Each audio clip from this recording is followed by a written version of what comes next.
Sir जेब में ना वॉलेट है ना कोई आईडी प्रूफ, फोन भी नहीं।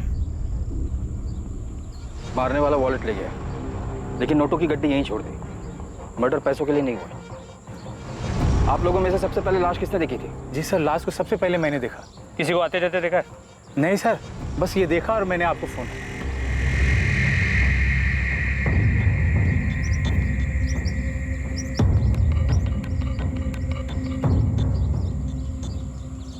कपड़े फटे हुए, शायद रेप हुआ है। सर आसपास कोई मोबाइल या पर्स नहीं मिला। कपड़ों से अच्छे घर की लड़की लगती है, पर शादीशुदा है, गले में मंगलसूत्र है। एक शादीशुदा औरत अकेले यहाँ क्या कर रही थी? तो हो सकता है वो यहाँ किसी और के साथ आई हो और उसी ने इसे मारा हो।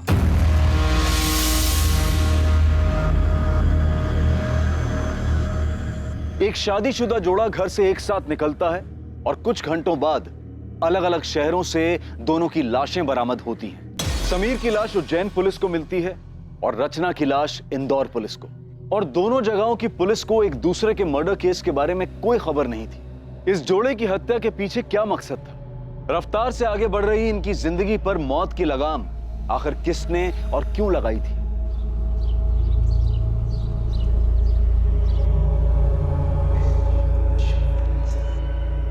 नम्रता दीदी, दीदी क्या हुआ, कहाँ खोई हुई हो? समीर और रचना कल रात से वापस नहीं आए, उन्हीं के बारे में सोच रही थी। तेरा भाई अभी तक घर नहीं लौटा है, रात से सुबह हो गई है। चिंता मत करो माँ, आ जाएंगे दोनों। मन्नू को भी बोल दिया मैंने पता करने को। सुनिए, मुझे भी उनकी फिक्र हो रही है, इसे इतनी देर तक बिना बताए। अरे यार, बेकार में ही घबरा रहे हो तुम दोनों। विनय, तो अभी के अभी पुलिस स्टेशन जा और रिपोर्ट लिखवा। पर मैं कह रहा हूँ, बेकार में चिंता कर रहे हो तुम दोनों। कुछ नहीं हुआ होगा समीर और रचना को। लड़की को गला दबाकर मारा गया है। किसी मजबूत हाथों ने जोर से गला दबाया होगा, जिस वजह से विंड पाइप चोक हो गई। मौत का वक्त कल रात करीब 11 से 1 बजे के बीच। पहले लड़की को बेहोश किया गया है, फिर गला दबाया गया है। पहले इसे बेहोश किया फिर मारा है? जी हाँ, लड़के के ब्लड में नशीली दवा के ट्रेसेस मिले। विक्टिम के कपड़े फटे हुए थे। रेप? उसके लिए मुझे डिटेल में पोस्टमार्टम करना होगा। लड़की के प्राइवेट पार्ट्स में इंजरीज हैं जो फोर्स सेक्स के कारण होती है। अभी दावे से कुछ नहीं बोल सकता। सर, लड़की की फोटो को आसपास के सभी थानों में भिजवाया है, और कहीं भी कोई मिसिंग कंप्लेंट होगी तो जल्दी पता चल जाएगा।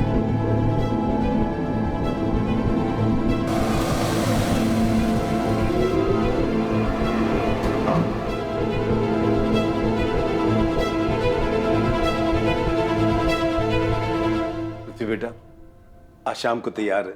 शर्मा जी अपनी पत्नी और बेटी अदिति के साथ हमारे घर आ रहे हैं। मुझे शादी नहीं करनी। को पता नहीं ये बात कब समझ आएगी। देख बेटा, उस बात को 8 महीने बीत चुके हैं। अब तो आप ये शादी की बात छोड़ेगी या मैं घर छोड़ दूं?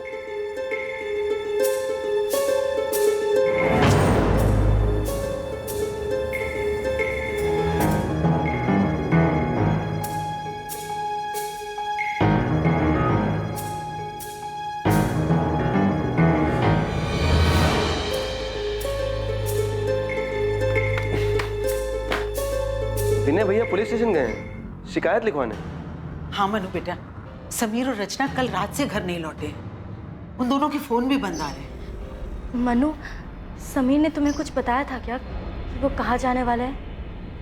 नहीं भाभी, समीर ने तो इस बारे में मुझे बिल्कुल कुछ भी नहीं बोला। आज के बाद दोबारा ऐसा घटिया मजाक किया ना तो जान से मार दूं।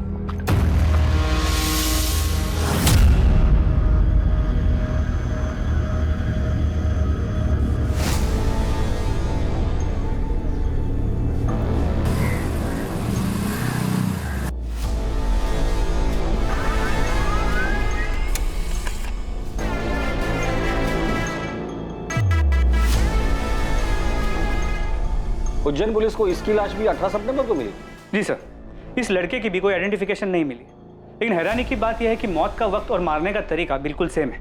हमें जिस लड़की की लाश मिली थी उस केस के डिटेल्स इस केस के डिटेल्स से काफी मैच करते हैं। उज्जैन के माधव चौक पुलिस स्टेशन के पीएसआई अनिरुद्ध से मेरी बात हुई। तुमने जिस लड़की की फोटो और डिटेल्स भेजी है उसे पढ़ते ही मुझे लगा कि शायद ये दोनों विक्टिम्स कनेक्टेड हैं। क्या ये दोनों विक्टिम्स उज्जैन के हैं? ये तो पता नहीं कि उज्जैन से या इंदौर से, लेकिन पोस्टमार्टम रिपोर्ट के हिसाब से लड़के की भी मौत 17 सितंबर की रात की 11 से 1 के बीच हुई। पहले नशीली दवा देकर बेहोश किया गया और फिर गला घोटकर मार दिया गया। प्रशांत, इस लड़के की फोटो इंदौर के सभी पुलिस स्टेशन में सर्कुलेट कर दो और खबरियों को काम पर लगा दो। पता तो चले ये दोनों विक्टिम एक दूसरे से कनेक्टेड है भी या नहीं। पुलिस और खबरियों ने इंदौर और उज्जैन में जगह जगह दोनों विक्टिम्स के बारे में पूछताछ की और जल्द ही उन्हें पता चल गया कि वो दोनों विक्टिम्स समीर शुक्ला और रचना शुक्ला थे।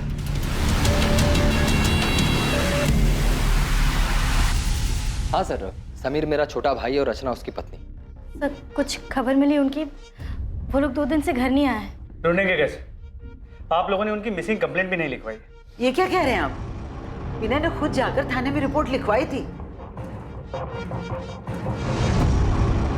माँ, मुझे लगा कि थोड़ा रुक जाता हूँ, शायद वो दोनों अपने आप ही वापस आ जाएं। तूने मुझसे झूठ क्यों बोला?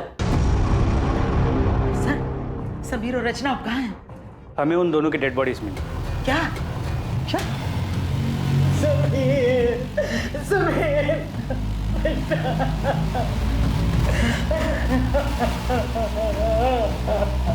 समीर,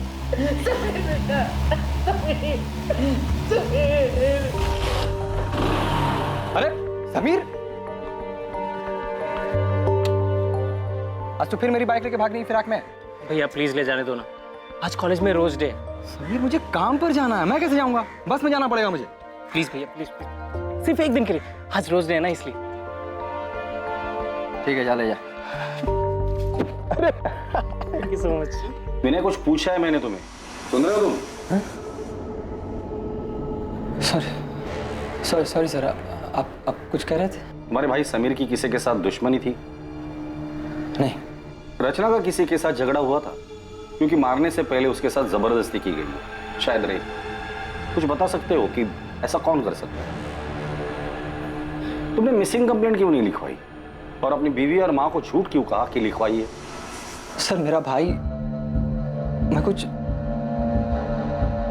सर इस वक्त मुझे कुछ समझ में नहीं आ रहा है। ठीक है, फिलहाल के लिए जा सकते।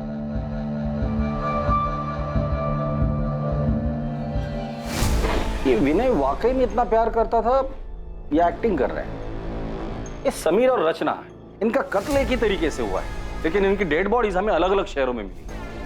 सर ये सब कुछ पूरे प्लानिंग से किया गया है और शायद एक से ज्यादा लोग शामिल हैं।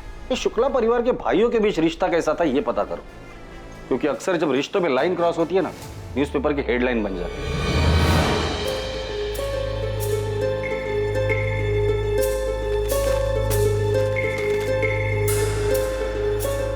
क्या हो पापा, ऐसे हड़बड़ा क्यों रहे हो?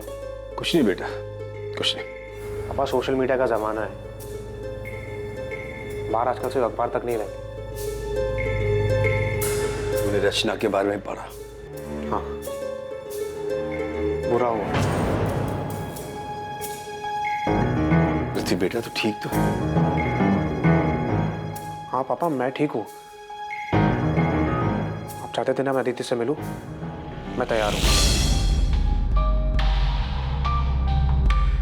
तुम्हें मेरी बात मान लेनी चाहिए थी रचना, ये सब नहीं होता। क्या हुआ?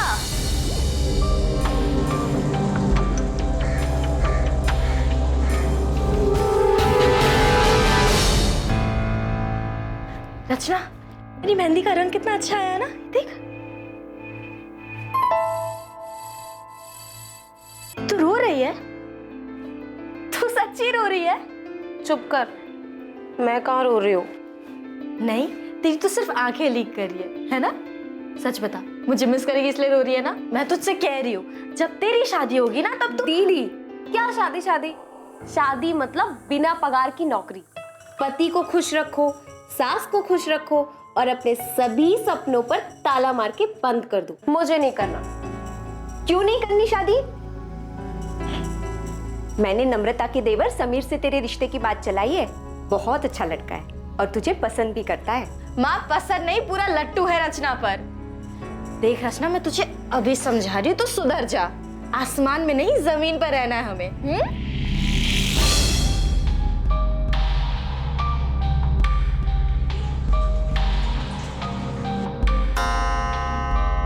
माँ जी, आपकी दवाई का वक्त हो गया।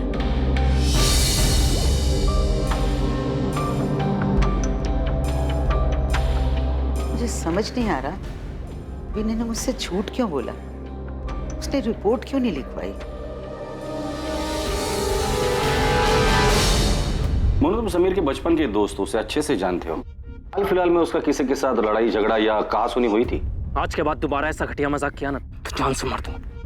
नहीं सर, इस बारे में तो मैं कुछ नहीं जानता। लेकिन आपको एक बात बताना चाहता हूँ, समीर और विनय भैया के रिश्ते के बारे में। साहब, विनय भैया और समीर के बीच में पहले तो सब कुछ ठीक था, लेकिन 8 महीने पहले जब से समीर और रचना की शादी हुई तब से सब कुछ बदल गया। लेकिन रचना तो विनय की बीवी नम्रता की सगी बहन थी ना? जी सर, लेकिन नम्रता भाभी और रचना में बहुत फर्क था। जहाँ भाभी ने आज तक पूरे परिवार को संभाल के रखा, वहीं रचना ने उन्हें आते ही अलग कर दिया। माँ, मुझे समझ नहीं आ रहा है कि आज इतने सालों बाद अचानक मेरी दुकान और आपका टिफिन बिजनेस वाली बात क्यों उठ रही है? क्योंकि समीर को अपने हक का एहसास हो गया है जीजा जी। हक का एहसास तो तुमने करवा दिया रचना, तो अब लगे हाथ इसे जिम्मेदारी का एहसास भी करा दो। एहसास तो आपको होना चाहिए ना जीजा जी। समीर कोई छोटा बच्चा नहीं है जो आप उस पर अपना हुक्म चलाते रहे और वो चुपचाप सुनता रहे। रचना, ये कोई तरीका है अपने जीजा जी से बात करने का? तरीका तो इनका गलत है दीदी। छोटे भाई का हक छीन रहे हैं ये। मैं हक छीन रहा हूँ अपने छोटे भाई का? सही तो कह रही है भैया, क्या गलत कहा रचना ने? लेकिन समीर भैया, इन दोनों से कुछ बोलने का कोई फायदा नहीं है। इसके बाद से उनके घर में काफी तनाव रहने लगा। आपने खाना नहीं खाया तो दूध तो पी लीजिए। माँ ने कुछ कहा क्या तुमसे? विनय ने मुझसे झूठ क्यों बोला? उसने रिपोर्ट क्यों नहीं लिखवाई? नहीं, मगर आपने पुलिस में शिकायत क्यों नहीं की? तुम मुझ पे शक कर रही हो? विनय, देखिए मैं आपका दर्द समझती हूँ। मैं भी रचना से उतना ही प्यार करती थी जितना आप समीर से। सर, ये समीर के कॉल रिकॉर्ड्स बिल्कुल क्लीन है। लेकिन सर, रचना के कॉल रिकॉर्ड्स में ये एक नंबर है जिससे बार बार कॉल्स आते हैं। सर, ये नंबर किसी कपिल चौकसी के नाम पे रजिस्टर्ड है। सर, फिलहाल ये नंबर स्विच्ड ऑफ है, लेकिन हमें कपिल चौकसी का एड्रेस मिल गया है। और ये नंबर जिस पर रचना की आखिरी बार बात हुई थी, ये किसका है? और मैं फिर से बोल रही हूँ, समीर के सामने कुछ भी मत बोलना। सर, ये नंबर किसी हरीश अय्यर के नाम पे रजिस्टर्ड है। फिलहाल ये नंबर स्विच्ड ऑफ है और इसका एड्रेस फेक है। इस कपिल चौकसी को उठाकर लेकर आ और हरीश अय्यर के बारे में पता करो।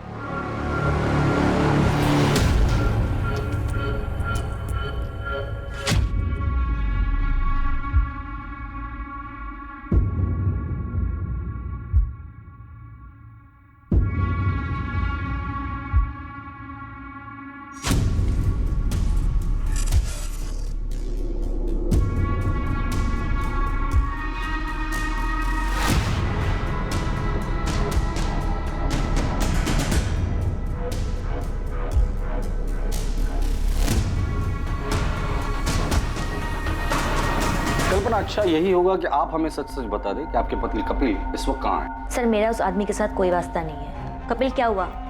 इतना डरे हुए क्यों हो? हाँ, क्या किया तुमने?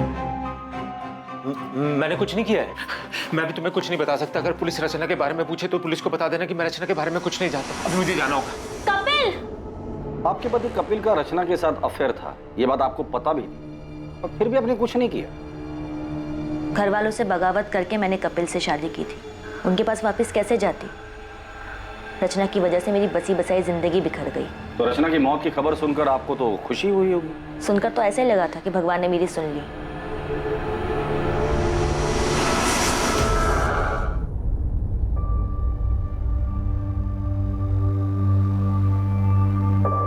मैं तुमसे प्यार करने लगा हूँ। शादी करोगे मुझसे?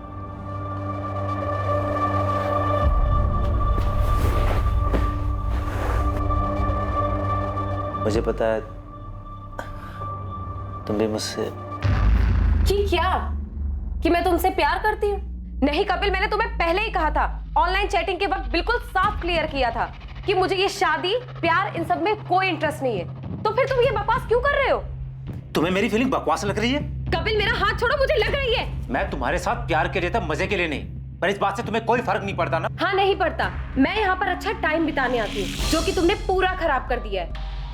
कपिल चौकसी अफेयर? आप ये क्या कह रहे हैं? आप किसी हरीश अय्यर को जानती हैं? रचना के मर्डर से पहले आखिरी बार उसने इसी से बात की। मैं किसी हरीश अय्यर को नहीं जानती। कौन है ये? क्या इसका भी रचना के साथ अफेयर? आपके पति विनय कहाँ है?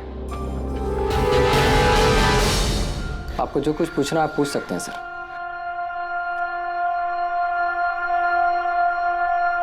नम्रता, उस रात विनय काफी देर से घर लौटा था ना? 17 सितंबर की रात को मेरा टेम्पो बिगड़ गया था सर। गैराज का रसीद है मेरे पास, जहाँ से मैंने टेम्पो ठीक करवाया था। समीर और रचना 17 सितंबर को गायब हुए थे और 20 सितंबर तक तुमने उनकी मिसिंग कंप्लेंट नहीं लिखवाई थी। क्यों? क्योंकि समीर की शादी के बाद ऐसा 2-3 बार पहले भी हो चुका था। समीर और रचना अक्सर बिना बताए घूमने चले जाते थे। मैंने सोचा 1-2 दिन में लौट आएंगे। सर यही सच है। और दुकान के किराए के पीछे हुए झगड़े का सच, वो क्या था? सर रचना के उकसाने पर हमारे बीच झगड़ा हुआ था, लेकिन समीर हमेशा से जिद्दी रहा है। ये मनमानी करना उसके लिए कोई नई बात नहीं थी। समीर और रचना की शादी को सिर्फ 8 महीने हुए थे और इन महज 8 महीनों में ही समीर और उसके बड़े भाई विनय के बीच अलगाव पैदा हो गया था। ये बात भी सामने आई थी कि शायद रचना का किसी कपिल चौकसी के साथ अफेयर था, लेकिन अब जो खबर सामने आने वाली थी वो शुक्ला परिवार को पूरी तरह से झकझोर कर रख देने वाली थी। तुझे क्या लगा था? तू बताएगा नहीं तो हमें पता नहीं चलेगा? बोल, समीर के मर्डर से 1 दिन पहले तुम दोनों का किस बात को लेकर झगड़ा हुआ था? आज के बाद दोबारा ऐसा घटिया मजाक किया ना तो जान से मार दूं। तुझे भरोसा नहीं है ना मेरी बात पे? ये देख अपनी आंख से। ऐसा क्या था उस वीडियो में कि समीर के होश उड़ गए? बता दो। रचना का सच जो इत्तेफाक से मेरे सामने आ गया। सर वो कुछ 3-4 हफ्ते पहले मेरा दोस्त पंकज इंदौर से आया हुआ था। हम दोनों होटल के कॉरिडोर से बाहर आ ही रहे थे कि वहां मुझे रचना दिखी। वो किसी आदमी के साथ थी। मुझे देखकर ये बहुत झटका लगा।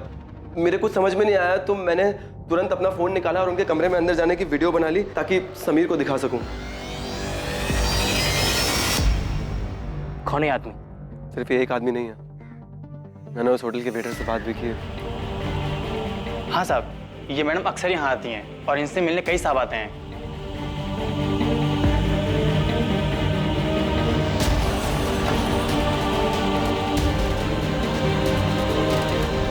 मुझे काफी दिन तक समीर को सच बताने की हिम्मत ही नहीं हुई, लेकिन फिर मैंने सोचा कि उसे सच बताना भी जरूरी है, तो मैंने उसे 16 सितंबर को सब सच बता दिया। अगले दिन पता चला कि रचना और समीर दोनों गायब हैं और फिर उनकी लाश मिली। ये आदमी कौन है? मैं नहीं जानता, लेकिन उस दिन अंतिम संस्कार वाले दिन ये घर पे आया हुआ था। मैं नहीं जानता ये कौन है। अंतिम विधि में ये आदमी आपके घर आया था? आया होगा, मुझे नहीं मालूम। तुम्हारी बीवी नम्रता इस सब के बारे में जानती है? नम्रता, रचना ने जो किया उसमें तुम्हारा कोई दोष नहीं है। विनय, आप पुलिस की बात मत सुनो, वो लोग झूठ बोल रहे हैं। रचना ऐसी नहीं थी। पुलिस ने खुद उस होटल में जा करके पता लगाया था जहां रचना। ये रचना भी ना जाते जाते हम सबका मुंह काला कर गई। तेरी माँ ने यही सिखाया था क्या उसे? नम्रता, माँ, तो कुछ भी बोले जा रही हो तुम। तो पूरे परिवार में इस आदमी को कोई नहीं जानता। ये आदमी अंतिम संस्कार के लिए आया था और इसे कोई नहीं जानता। अजीब बात है। रचना के कॉल रिकॉर्ड्स में कपिल चौकसी और हरीश अय्यर के अलावा और कोई सस्पिशियस नंबर नहीं मिला है, लेकिन रचना से मिलने उस होटल में कई लोग आते थे, तो हो सकता है कि उसके पास कोई दूसरा नंबर हो। रचना के इस दूसरे रूप के बारे में सच में कोई नहीं जानता। ऐसे कैसे?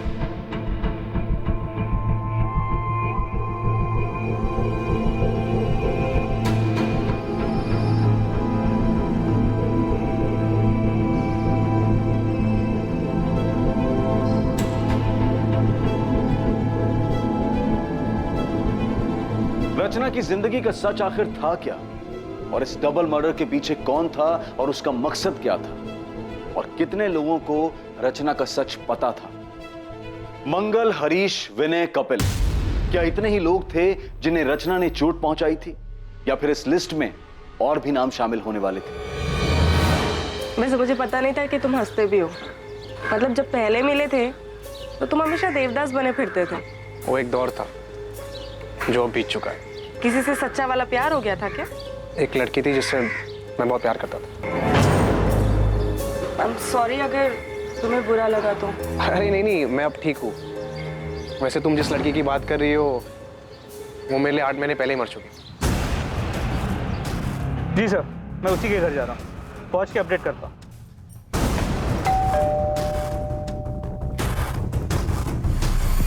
अंदर कमरे में है। बोल। सर, मैंने रचना को नहीं मारा। तो फरार क्यों हो गया था तू? मुझे लगा कि सारा शक मेरे ऊपर जाएगा। मैं उससे प्यार करता था सर, मैं उसको क्यों मारूंगा? अच्छा आशिक है रे तू। जब तुझे पता चला कि तेरे माशूका के और भी आशिक है तो तूने उसे और उसके पति दोनों को मार डाला। सर मुझे इसके बारे में कुछ नहीं पता है सर। मैं तो उससे शादी करना चाहता था, वो भी राजी थी सर। शादी करोगे मुझसे? नहीं कपिल, मुझे ये शादी प्यार इन सब में कोई इंटरेस्ट नहीं है। ये कौन है? इसे जानते हैं? इसका नाम क्या है? हरीश अय्यर। कितनी देर कपिल? 10 मिनट से तुम्हारा वेट कर रही हूँ, जल्दी आओ। रचना, तुम यहाँ धूप में क्यों खड़ी हो? तुम्हें गर्मी लग रही होगी। मंगल, तुम यहाँ? तुम एक हफ्ते से मेरा फोन क्यों नहीं उठा रही? वो मैं कॉल करने ही वाली थी तुम्हें। मुझे लगा ही, इसीलिए मैं नया फोन लेने निकला था। वो पुराना फोन मैंने तोड़ दिया ना, वो यहाँ मार के। क्यों? वो तुम फोन नहीं उठा रही थी तो गुस्सा आ गया, गुस्से में मैंने यहाँ मार मार के तोड़ दिया फोन। बस 2 मिनट रुक जाओ प्लीज। हाँ रचना, रचना बाहर निकलो। जल्दी भागो यहाँ से कपिल, इसका दिमाग खराब है। रचना बाहर निकलो। सर फिर आया ये, प्लीज यहाँ से चलो। रचना, रचना। कौन था ये? अरे मंगल वर्मा नाम है इसका। एक बार इसने मुझे किसी शादी में देख लिया था, मैंने बस इस पे थोड़ी सी तरस खा के बात क्या कर ली, ये तो पीछे ही पड़ गया। कहता है इसे मुझ में अपनी मरी हुई पत्नी नजर आती है।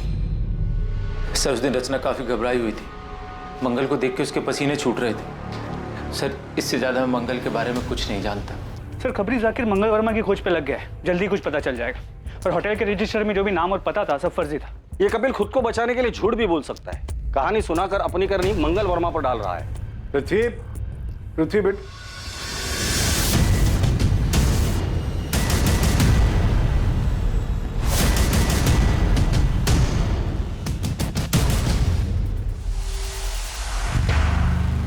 मुझे लगा तू रचना को भूल चुका है। भूल चुका हूं मैं पापा, शायद वो ऐसे ही खुल गया होगा। कुछ काम था आपको? मैं तो यहाँ आदित्य के साथ तेरी शादी की बात करने आया था। और तू?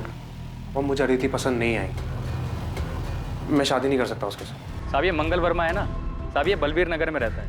नियति अपार्टमेंट्स करके बिल्डिंग है, वहीं रहता है।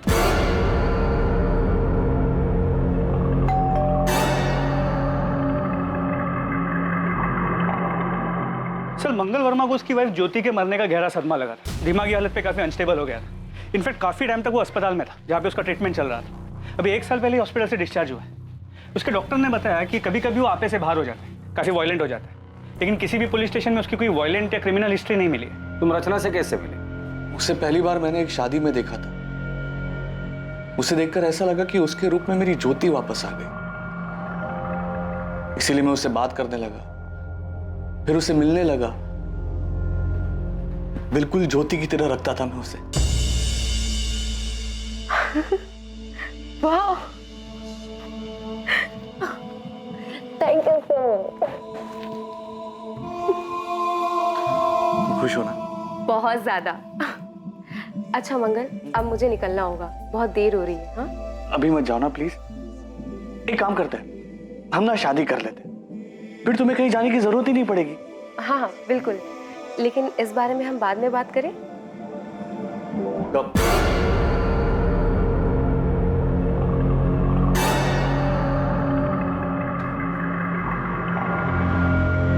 पिछले 1 महीने से तुम यही बात की। क्या क्या प्रॉब्लम क्या है? तुम्हारी जिंदगी में कोई और है? तुम मुझसे प्यार नहीं करती? छोड़ना चाहती हो मुझे? नहीं, तुम धोखा नहीं दे सकती। रचना तुम मेरी बीवी हो, सिर्फ मेरी बीवी हो रचना। मंगल, मंगल, मंगल क्या कर रहे हो? मंगल, मंगल, मंगल मेरी बात सुनो मंगल, इसे फेंक दो मंगल। शादी करोगी मुझसे? वरना? मंगल, मेरे जीजा जी और मेरी बहन अभी घर से बाहर गए, वो जैसे ही आएंगे ना मैं उनसे बात करूंगी। अभी ये कांच मुझे दे दो, हाँ प्लीज।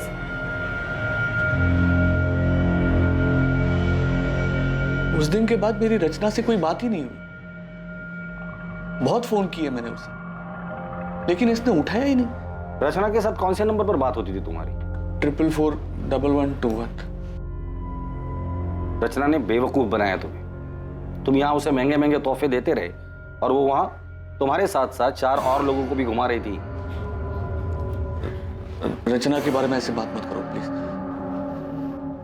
ये हम नहीं, पूरा इंदौर बोल रहा। तुम नहीं जानते?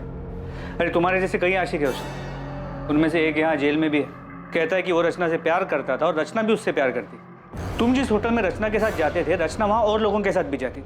रचना सिर्फ मेरी थी, उसके बारे में बकवास नहीं समझे? उसके बारे में बकवास मत करना। रचना सिर्फ मेरी थी, बकवास बात मत करो।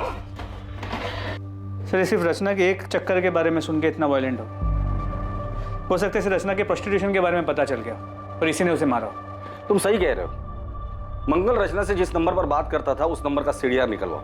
उसमें रचना के और भी क्लाइंट्स के नंबर होंगे, उनसे बात करो, उनका बैकग्राउंड चेक करो।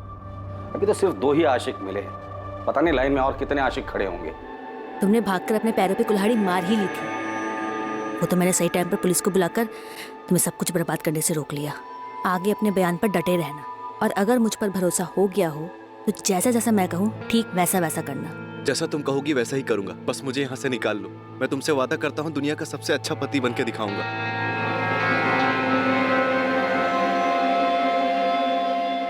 तीर निशाने पे लगा, वो बहुत डरा हुआ है। कह रहा जैसा मैं कहूंगी वैसा ही करेगा। हाँ ओके, शायद रचना की मौत मेरी जिंदगी बना दे।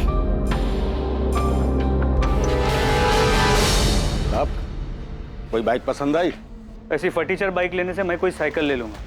कोई अच्छी है तो बता। अरे साहब एकदम नई और ताजा माल आया है साहब, आप इसको देखो एक बार। ये अच्छी है। पेपर्स कब तक बनाएगा? पेपर सब बन जाएंगे, बस आप पसंद करो, मैं नंबर बदल देता हूँ। चल मेरे साथ, तुझे जेल में नया कैदी नंबर देता हूँ। बोल। साहब माफ कर दो साहब, हम कसम खाते हैं हमें उसका नाम नहीं मालूम साहब। हम चोरी गाड़ी जरूर खरीदते लेकिन उनका नाम पता नहीं पूछते हैं साहब। कल तो याद होगी ना तुझे? स्केच आर्टिस्ट को बुलाकर इससे स्केच बनवा लेना और इसे अगर शक्ल याद नहीं होगी ना तो इसकी शक्ल बिगाड़ देना।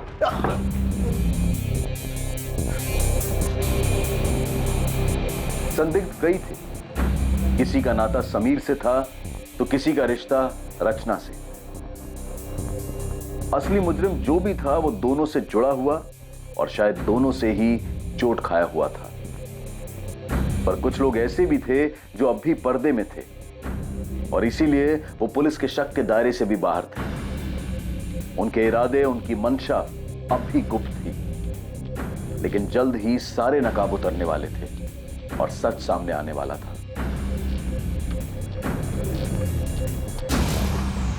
माँ, कहाँ जा रही हो? पुलिस स्टेशन, समीर के कातिल के बारे में पता कर। अरुणा जी, समीर और रचना के कातिल को हम ढूंढने की पूरी कोशिश कर रहे हैं। क्या आपको किसी पर शक है? नहीं, लेकिन जिसने भी ये किया है उसे कड़ी से कड़ी सजा मिलनी चाहिए। सर, मुश्ताक ने स्केच बनवाया। क्या आप इसे जानते हैं? इसने समीर की बाइक बेची थी। सर, इसे तो मैंने समीर भैया के साथ देखा था। संध्या। जी भैया। हम लोग आगे ही जा रहे हैं तेरे घर की तरफ से, तुझे छोड़ देंगे। जी। ये पृथ्वी भैया उज्जैन से। नमस्ते। पृथ्वी उज्जैन से? नम्रता और रचना भी उज्जैन से ही हैं। और कुछ याद है इस आदमी के बारे में? थैंक यू भैया। हाँ सर, कार का नंबर नोट कर लीजिए, MPXY0001। सर, नंबर प्लेट के नीचे पृथ्वी की जान जैसा कुछ लिखा था। ये लीजिए वकील साहब। मैंने आपसे कहा था ना कि जो मैं चाहती हूँ वो मैं कपिल से साइन करवा लूंगी। उसने बिना पढ़े बिना देखे इन पेपर्स पे साइन कर दिया। इसमें डिवोर्स पेपर्स के साथ साथ प्रॉपर्टी के पेपर्स भी हैं जो अब उसने मेरे नाम पे ट्रांसफर कर दिया। क्यों मारा दोनों को? बोल। रचना और मैं एक दूसरे से प्यार करते थे। हम 2 साल से एक साथ थे। फिर से लेट हो गए। फिल्म की शुरुआत में सो जाएगी यार। अरे वैसे भी मैं कौन सा फिल्म की स्टोरी में इंटरेस्टेड हूँ। चलें, पॉपकॉर्न भी लेना है। जा रही हो तुम? हाँ, और रुकी तो तुम्हारे पापा घर आ जाएंगे और फिर पूरे उज्जैन में बात फैल जाएगी। एक काम करें, शादी कर लेते हैं। मुझे नहीं करनी कोई शादी वादी। एक काम करो, तुम कर लो शादी। अरे ये क्या मजाक है रचना। अच्छा सुनो, अगर तुम अभी शादी के लिए तैयार नहीं हो तो मैं राह देखूंगा। मैं राह देखता रहा और रचना ने अचानक अपनी राह बदल ली। तुम किसी और के साथ शादी कर रही हो? हाँ, मैं तुम्हारे लिए इतने सालों से इंतजार कर रहा हूँ और तुम अपनी ही बहन के देवर के साथ शादी कर रही हो। तो तुम्हें इनविटेशन नहीं दिया इसलिए तुम गुस्सा हो? तुम्हारे लिए शादी वगैरह सब मजाक है ना? तो और क्या है, जन्मों जन्म का बंधन। रचना की शादी हो गई, वो जिंदगी में आगे बढ़ गई, लेकिन मैं उसके दिए हुए धोखे में उलझा रहा सर। और इसलिए रचना से बदला लेने के लिए तुम इंदौर आ गए और हरीश अय्यर के फेक आईडी पर एक नया सिम कार्ड खरीद लिया। हाँ सर, मैं उसके बर्बादी की पूरी तैयारी करके आया था।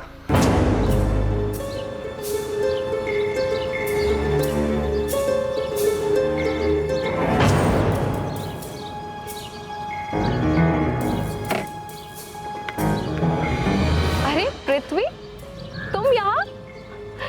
और वाह, क्या रूप है। बाय द वे, ये समीर है, मेरे पति। हाय पृथ्वी। समीर, ये पृथ्वी है, मेरा कॉलेज फ्रेंड। मैंने समीर से दोस्ती कर ली। मैंने बताया कि इंदौर में पापा की जमीन है, जिसे मैं बेचने आया हूँ। मैंने जमीन का भाव इतना कम बताया कि रचना और समीर दोनों लालच में आ गए। फिर जमीन दिखाने और टोकन देने के बहाने मैंने उनको बुलाया। हाँ, हम लोग निकल रहे हैं। हाँ, और समीर ने पैसे भी ले लिए हैं, लेकिन ध्यान रखना समीर को हमारे बारे में पता नहीं चलना चाहिए। अरे नहीं, तुम चिंता मत करो, मैं कोई भी पुरानी बात नहीं करूंगा। मुझे सिर्फ बिजनेस करना है। हम डिनर करके प्लॉट देखने जाएंगे और फिर डील वहीं पे फाइनल कर देंगे। हाँ हाँ ठीक है। और मैं फिर से बोल रही हूँ, समीर के सामने कुछ भी मत बोलना।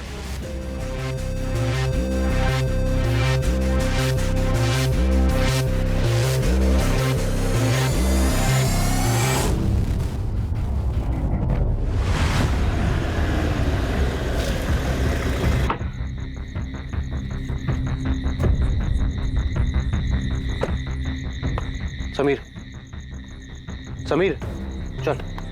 ये कहाँ है? संभाल के, थोड़ा ही आगे है प्लॉट। रचना? हाँ, रचना आएगी पीछे से, आजा। समीर, समीर कहाँ है?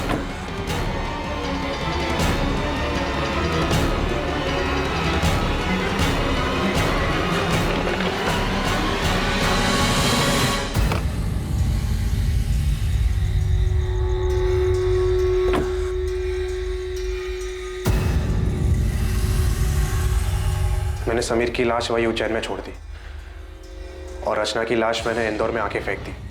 दोनों के फोन मैंने तोड़ के नाले में फेंक दिए और अगले दिन समीर की बाइक ढाबे से उठा ली। पृथ्वी, ये सब करके क्या मिला तुझे? मिला सर, बदला मिला।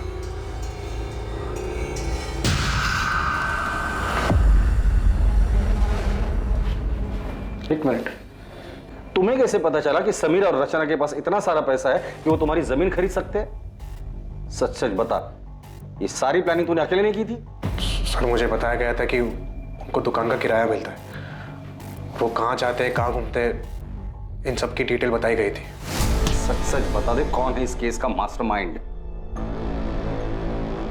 सिर्फ पृथ्वी सच कह रहा है या अपना किया किसी और के सर पे डाल रहा है? अगर ये पृथ्वी झूठ बोल रहा है तो हमारे पास कोई सबूत नहीं है, लेकिन अगर ये पृथ्वी सच भी बोल रहा है तो हमें उसका कन्फेशन चाहिए होगा।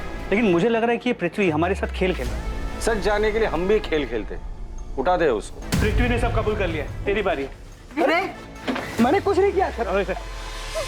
सर, मेरे पति ऐसा नहीं कर सकते। पृथ्वी ने खुद विनय का नाम लिया है। झूठ बोल रहा है पृथ्वी, मेरे पति ऐसा कर ही नहीं सकते। आपके सामने ही आपके पति से हम सच उगलवाते हैं। चलिए बोल, चल बोल। विनय, विनय आप ठीक है ना? उन्होंने आपको कुछ किया तो नहीं? अब तक तो कुछ नहीं किया है, लेकिन आगे का वादा नहीं कर सकते। बेहतर यही होगा कि तू सच बता दे। मैंने कुछ नहीं। तू ऐसे नहीं बोलेगा। लगता है सच उगलवाने की स्पेशल ट्रीटमेंट तुझे देनी ही पड़ेगी। सर मेरा मैंने मरवाया रचना और समीर, इन्हें कुछ नहीं पता, इन्होंने कुछ नहीं किया। ये तो क्या कह रही है नम्रता? सच बोल रही है वो। सारा सच हम पहले से ही जानते थे, बस वही सारा सच हम तुम्हारे मुंह से सुनना चाहते थे, इसीलिए तुम्हारे पति विनय को पकड़ने का नाटक हम लोगों ने किया था। सारी कहानी बताओ, सारा प्लान बताओ। सारा प्लान मेरा था। मैं नहीं चाहती थी कि रचना और समीर जिंदा बचे, पर इसके लिए मुझे किसी की मदद की जरूरत थी। तुम्हारा ध्यान कहाँ था? नहीं था। नम्रता, रचना कितनी देर लगा दी यार आने में। मम्मी से कितना झूठ बोलूं तेरे लिए। तो क्या सच बता दोगी? मुझे डांट खाने दोगी? और फिर मैं पृथ्वी मेरे प्यार से कैसे मिलूंगी? नहीं ऐसे नहीं है दीदी, अगर ऐसा नहीं है तो फिर हम कल का भी प्लान बना लें। आप संभाल लोगी ना? हाँ संभाल लूंगी, तू नाटक बंद कर। नम्रता, थैंक यू सो मच। अगर तुम नहीं होती तो मैं ऐसे रोज मिल भी नहीं पाता। मैं पृथ्वी और रचना के रिश्ते के बारे में कॉलेज से जानती थी। मुझे पता था पृथ्वी उससे कितना प्यार करता था और अब भी करता है, इसलिए मैंने तय किया और पृथ्वी से मिलने चली गई। नम्रता, हाय। आओ ना अंदर।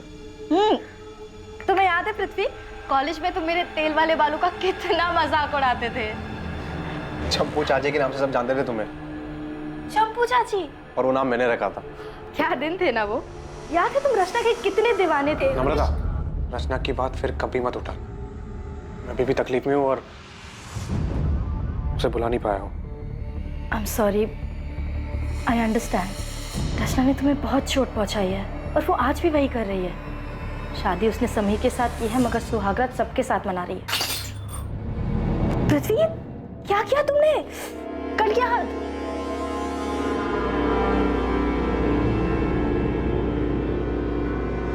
रचना का नाम मेरे सामने कभी मत लेना। बहुत मुश्किल से उसे भूलने की कोशिश कर रहा हूँ। पापा भी चाहते हैं कि मेरी शादी अदिति से हो जाए और वो लड़की भी अच्छी है, बस मेरा मन नहीं कर रहा। मैं जानती हूँ कि रचना ने तुम्हें बहुत दुख दिया है, मगर सच कहूँ तो रचना पहले से ही बहुत सेल्फिश थी। उसने कभी किसी के बारे में नहीं सोचा और उसने तुम्हारे साथ जो किया है उसके बाद तो शायद तुम हमेशा तकलीफ में रहोगे, कभी मूव ऑन नहीं कर पाओगे। लेकिन तुम ये सब मुझे क्यों कह रही हो? क्योंकि मैं खुद तकलीफ में हूँ। मैं बस चाहती हूँ कि रचना समझे कि वो इस तरह लोगों के साथ खिलवाड़ नहीं कर सकती। पृथ्वी, तुम रचना को मार डालो। क्या? देखो, उसने तुम्हारे साथ जो किया है और वो बाकी कई लोगों के साथ कर रही है, वो सही नहीं है। उससे रोकना होगा। मैं मानता हूँ कि मुझे रचना पे बहुत गुस्सा है और उसको मारने से ही मुझे सुकून मिलेगा, लेकिन सिर्फ सुकून के लिए मार दूं? पूरा रिस्क मेरा और फायदा सिर्फ तुम्हारा हो रहा है, मेरा कुछ फायदा नहीं हो रहा है यहाँ पे। तुम्हें मुझसे जो फायदा उठाना उठा लो, बस रचना और समीर को मार डालो। तुमने रचना को मारने का प्लान सिर्फ इसलिए किया था क्योंकि तुम्हें लगा था कि रचना की हरकतों की वजह से तुम्हारा घर टूट सकता है। मुझे उसके अफेयर के बारे में पहले से ही मालूम था, मगर जब मुझे पता चला कि वो किस हद तक गिर चुकी है तो मैं हिल ही गई। वो किसी के साथ भी सो रही थी और उसके बदले में उसके क्लाइंट्स उसे। रचना प्रोस्टिट्यूशन में है, ये बात तुम्हें पहले से ही पता थी? मेरी टिफिन सर्विस की हेल्पर संध्या, उसका पति उसी होटल में काम करता था जहाँ रचना जाके। मैंने रचना को कई बार समझाने की कोशिश की। हाँ, धंधा करती हूँ। धंधा तो सभी करते हैं ना दीदी। आप भी तो टिफिन का धंधा करती हैं, पेट की भूख मिटाती हैं और मैं शरीर की। और इसमें साथ साथ कमाई होती है दीदी, वो अलग। हे भगवान, रचना तो कितनी बेशर्म हो गई है। अगर समीर को पता चला तो, बाकी घर वालों को पता चला तो क्या दीदी, तब की तब देख लेंगे ना। और वैसे भी समीर से कहीं बेहतर मिल जाएंगे मुझे। रचना, तेरे साथ साथ मेरा भी नाम जुड़ा हुआ है। तेरी हरकतों की वजह से मेरा घर टूट जाएगा। अरे हमारे परिवार की बदनामी होगी सो अलग। रचना, माँ को मरे 1 साल भी नहीं हुआ है, सोचो कि आत्मा को कितनी ठेस पहुंचेगी। अरे दीदी, आप किन बातों को लेकर बैठ गई हो? ये समाज वमाज कुछ नहीं होता है। लोग सिर्फ 4 दिन बातें करेंगे, उसके बाद आगे बढ़ जाएंगे। लेकिन जिंदगी दीदी एक ही है और मैं अपनी जिंदगी अपने मन मुताबिक जीना चाहती हूँ, अपनी मर्जी से। रचना समझ ही नहीं रही थी। वो घर, परिवार, समाज किसी के बारे में नहीं सोचना चाहती थी, बस अपने मन की करना चाहती थी, जैसे वो बचपन से करती आ रही थी। मगर अब बस बहुत हो चुका था। मैं उसे अपना घर उजाड़ने नहीं दे सकती थी। लेकिन समीर को क्यों मरवाया? पूरा किराया देकर आपने कोई एहसान नहीं किया मुझे। वैसे भी वो मेरा हक है जो पिछले कई सालों से आप मुझसे छीनते आ रहे हैं। मैं छीनते आ रहा हूँ? मैं छीनते आ रहा हूँ? हाँ, तुम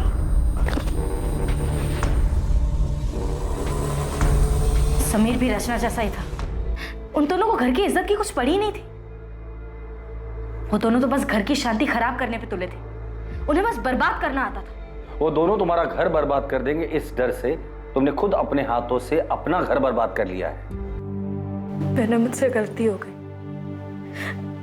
लेकिन मैं डर गई थी। मुझे लगा कि रचना की सच्चाई जानकर आप मुझे छोड़ देंगे। हमारे परिवार की इज्जत, समाज, हम सबको क्या मुंह दिखाते। गुस्सा मेरे अंदर भी था, लेकिन तुम अपने गुस्से और नफरत में इतनी अंधी हो गई थी कि तुमने इतना भी नहीं सोचा कि जो आग तुम लगाने जा रही थी वो तुम्हारा अपना घर भी राख कर देगा। तुमने सब कुछ खत्म कर दिया नम्रता।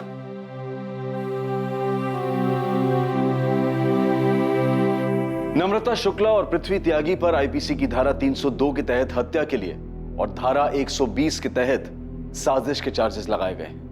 पृथ्वी पर बलात्कार के लिए धारा 376 भी लगाई गई है और दोनों इस वक्त न्यायिक हिरासत में हैं। रचना का शादी और समाज की मर्यादाओं की परवाह किए बिना बेलगाम जीना नम्रता को मंजूर नहीं था।